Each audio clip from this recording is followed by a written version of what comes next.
Hace unas semanas me encontraba navegando en Twitter y, por cosas del destino, me terminé encontrando con un artículo que decía que Frozen había resuelto las misteriosas muertes de unos jóvenes en Rusia que habían permanecido como un misterio por más de 50 años. Así que el video de hoy justamente va a tratar sobre eso. ¿Cómo fue que Frozen resolvió el misterio del incidente del paso Dyatlov? Disfrútenlo. Ya llegamos. Y esto es... Al Preli. Año 1959. Lugar, Rusia.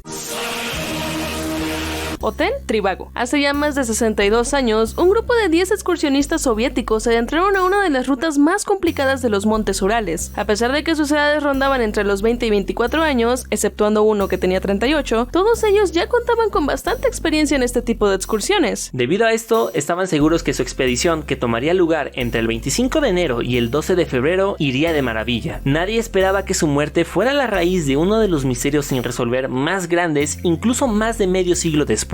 Este es el caso del paso Dyatlov. El 23 de enero de 1959, los 10 excursionistas salieron en tren desde la ciudad de Ekaterimburgo con destino a Ibdel y a partir de aquí fueron tomando diferentes medios de transporte, como autobuses, camionetas, caballos con trineos y por último, a pie. El grupo consistía de 8 hombres y 2 mujeres, siendo su líder Igor Dyatlov. No obstante, el 28 de enero, uno de los jóvenes llamado Yuri Yefimovich decidió retirarse debido a problemas de salud, una decisión que le salvaría su vida. El grupo de ahora 9 personas siguió su curso, documentando y tomando fotos de todo aquello que creía notable o digno de admirar en su viaje. No obstante, por alguna misteriosa razón, el 1 de febrero, el equipo se desvió de la ruta que tenía planeado originalmente, escalando por 500 metros la montaña conocida como Kolatsyakl, que en el idioma mansi en Rusia se traduce como montaña muerta. Estas son las últimas fotos en las que se les ve con vida. Originalmente, Igor Dyatlov debía mandar un comunicado a su escuela el 12 de febrero tras terminar su expedición con el objetivo de reportarse. Sin embargo, la fecha llegó y no se tenía noticia de ninguno de los chicos. Usualmente este tipo de expediciones llevaban unos cuantos días más de lo esperado, por lo que en un primer momento no hubo motivo para alarmarse. No fue sino hasta el 20 del mismo mes que mandaron equipos de búsqueda para averiguar qué era lo que estaba pasando. 6 días después, el 26 de febrero, encontraron la casa de acampar de Dyatlov y el resto. Sus pertenencias y equipos estaban dentro de la misma de una manera ordenada, pero la casa de campaña en sí estaba hecha un desastre. Esta se encontraba media cubierta por la nieve y contaba con varias aperturas y cortadas, que acorde a los estudios forenses fueron hechas desde el interior, como si los alpinistas quisieran salir desesperadamente de la misma a una temperatura de menos 30 grados centígrados en el exterior. A partir de aquí, eran visibles varias huellas que se dirigían colina abajo y hacia el bosque. Las huellas desaparecieron tras aproximadamente unos 500 metros, pero los investigadores continuaron en su dirección. Justamente abajo de uno de los primeros pinos de la zona, el cual contaba con ramas rotas de hasta 5 metros de altura, hallaron los cuerpos de Yuri Krivonishenko y Yuri Doroshenko con apenas playeras, ropa interior y sin zapatos, muertos de hipotermia junto a una pequeña fogata improvisada. En los próximos días hallaron los cuerpos sin vida de otros 3 integrantes, Igor Dyatlov, Zina Kologorova y Rastem Slobodin. Estos se encontraban a diferentes distancias entre los pinos y la casa de acampar, cubiertos por una delgada capa de nieve mirando hacia el sitio del campamento. Si bien ellos sí tenían más ropa que los primeros 2 excursionistas, aún les hacía falta elementos como gorros, guantes e inclusive botas, siendo su causa de muerte también hipotermia. Por último, después de aproximadamente un mes, el 5 de mayo, hallaron los cuerpos de los 4 integrantes faltantes. Los mismos fueron encontrados bajo una pequeña colina y cubiertos por 3 metros de nieve, aproximadamente 75 metros de distancia alejados del pino y en dirección opuesta a la casa de acampar. Sus cuerpos estaban en mucho peores condiciones que el resto, con heridas mortales. Uno de ellos tenía el cráneo fracturado, otros 2 contaban con múltiples costillas rotas, varios sufrieron de un gran sangrado interno, 2 tenían las cuencas de sus ojos vacías, una de las integrantes fue encontrada sin lengua y 3 de las prendas tenían altos niveles de radiación.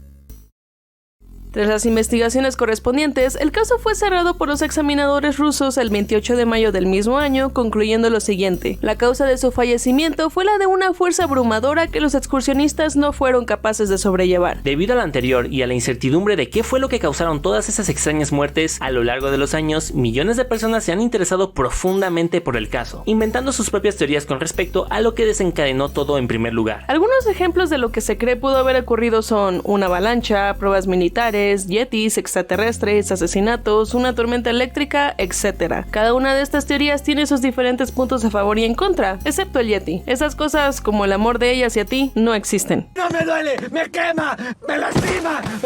Oye, pero espera, Alfredo, ¿qué tiene que ver esto con la animación? ¿Nos confundimos de canal? Chitón, no te me adelantes. En todo caso, ¿cómo es que uno de los casos más famosos, el cual no pudo ser resuelto en estos últimos 62 años, a pesar de contar con decenas de investigaciones y documentaciones, cientos de pruebas y evidencia, y millones de personas buscando por respuestas, pudo ser resuelto por el zapato? Bueno, pues resulta que en el 2018, Rusia decidió reabrir el caso para ponerle un fin definitivo a todas estas ridículas teorías y conspiraciones. A partir de esta investigación se llegó a la conclusión de que aquello que comenzó todo y por lo que todos los campistas salieron huyendo de su refugio fue una avalancha. Esta explicación no le gustó mucho a los conspiracionistas, puesto que no les parecía bien argumentada la resolución, y varios empezaron a recalcar algunas inconsistencias entre la explicación dada y el caso en sí. Objection. Por ejemplo, hubo quienes decían que no había quedado rastro de una avalancha en la escena del crimen, que el terreno no tenía la inclinación suficiente o que las heridas en los cuerpos de los alpinistas eran inconsistentes con aquellas que se suelen presentar en avalanchas normales. Sin embargo, Alexander Puzrin, un ingeniero en geotecnia del Instituto ETH Zurich en Suiza, creía que, a pesar de ser poco probable, una avalancha sí pudo haber sido la causante del incidente. Para comprobar su hipótesis, le pidió ayuda a Johann Gaum, el jefe del laboratorio de simulación de avalanchas en el Instituto EPFL de Suiza, para poder saber si efectivamente este fenómeno natural pudo haber sido el causante de ese intrigante caso. Alexander y Gaum centraron su atención en la primera película de El Zancudo del 2013, Frozen. Acorde a un título de National Geographic, Gaum comentó cómo es que unos años atrás, al ver la película de Disney, se quedó maravillado ante lo real que lucía la nieve.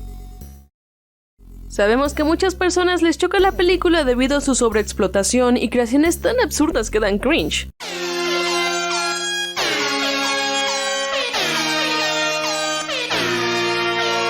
No obstante, es probable que en su momento muchos de ustedes también hayan logrado notar este nivel de realismo en la nieve dentro del filme, e incluso se hayan llegado a preguntar cómo fue esto posible. Nosotros también teníamos la misma duda, pero para fortuna nuestra, un video por parte del canal de YouTube de la compañía titulado Disney's Practical Guide to Snow Simulation lo explica bastante bien, por lo que les contaremos más o menos cómo es que esta gran hazaña se llevó a cabo. Al momento de crear la película de Frozen, el equipo de producción se topó con una gran problemática, puesto que por la misma naturaleza de la historia necesitaban sí o sí encontrar una manera de cómo poder animar nieve que luciese real y que fuese creíble para la audiencia. Obviamente, esto no podría ser resuelto animando individualmente cada uno de los copos de nieve, por lo que dijeron: Espera, Bob Esponja, no somos cavernícolas, tenemos tecnología.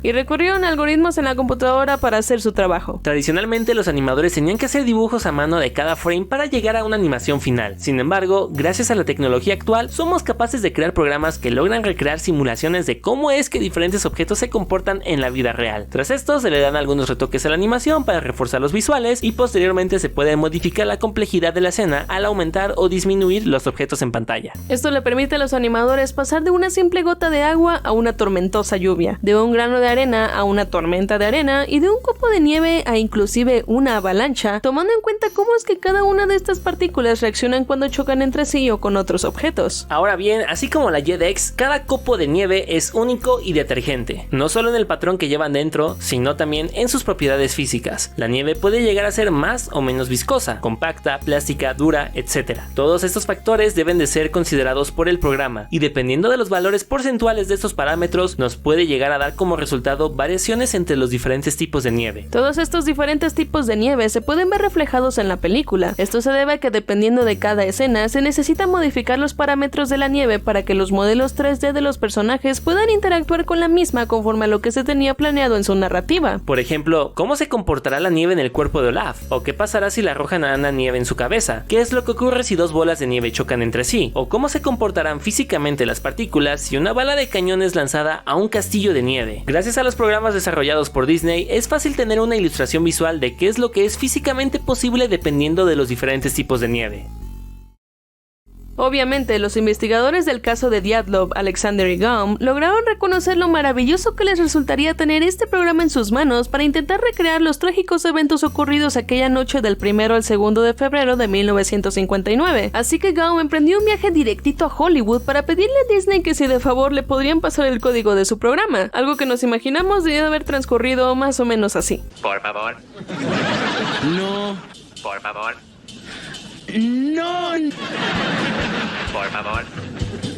Bueno, está bien. Sin embargo, este programa por sí solo no bastaría para resolver el misterio, pues no serviría de nada simplemente el ver cómo es que la nieve caía por la ladera de una montaña. Se necesitaban agregar datos que corroboraran que las heridas que tenían los montañistas podían ser causadas por esa avalancha. Para este paso, los investigadores tuvieron que cambiar el código del programa con valores reales de cómo es que afectan diferentes fuerzas y choques al cuerpo humano. Esta información salió de un estudio hecho en los años 70 por parte de la compañía General Motors, donde tomaron 100 cadáveres de personas reales y los analizaron al golpearlos con diferentes pesos y velocidades. Una vez teniendo el programa listo, con la ayuda de Frozen y General Motors, fueron capaces de estudiar y recrear la situación acorde a las distintas evidencias que se tienen del caso. Todos esos documentos y resultados hechos por Alexander y Gaum fueron publicados por la prestigiosa revista Nature a finales de enero de este mismo año. Verán, cuando Dyatlov y el resto de su equipo estaban por armar su tienda de campaña, hicieron una pequeña excavación en la nieve de la montaña para poder colocar sobre un terreno plano su casa de campaña. Las personas que estaban a favor de la teoría de la avalancha mencionan que esta excavación pudo haber sido la causante de la misma. No obstante, el incidente ocurrió varias horas después de haber puesto la casa de acampar. Si la hipótesis de la avalancha era cierta, ¿cómo es posible que se hubiera tardado tanto en tomar efecto? Encuentro esto misterioso.